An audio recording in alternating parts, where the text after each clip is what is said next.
બનાસકાંઠાના નેકોઈ ગામે વૃદ્ધ દંપતી પર હુમલો કરવામાં આવ્યો। ખેતરમાં રહેલા દંપતી પર પાડોશીએ જીવલેણ હુમલો કર્યો। બાજુના ખેતરના માલિકે વૃદ્ધ દંપતીને માર માર્યો।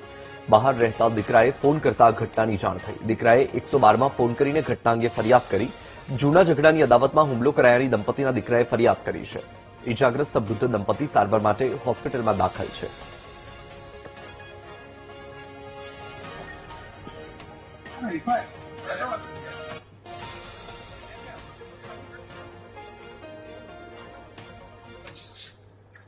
મેં વજે મારા મમ્મી પપ્પાના સમાચાર લેવા માટે કોલ કરેલો તો મારા બાપા એટલું જ બોલેલા કે અમને વાગ્યું છે, હાથ ભાગી ગયો છે, એવું કરી એમનો કોલ બંધ થઈ ગયેલો। એટલે સાહેબ મેં 112 ઉપર કોલ કરેલો। 112 ઉપર કોલ કરી એમને લોકેશન આપ્યું। 108 અને 112 એમને જઈ અને ડિવિઝન લાવી છે હોસ્પિટલે। તો સાહેબ એના માથામાં એટલો બધો ઘા વાગેલો છે કે 10 થી 12 જેવા ટોકા આવેલા છે। અને સાહેબ આ લોકોએ એમને જાનથી મારી નાખવાની કોશિશ કરી। આ અમારા વર્ષોથી ઝઘડો ચાલુ જ રહેતો હતો, જે વાદવિવાદ ચાલતો હતો।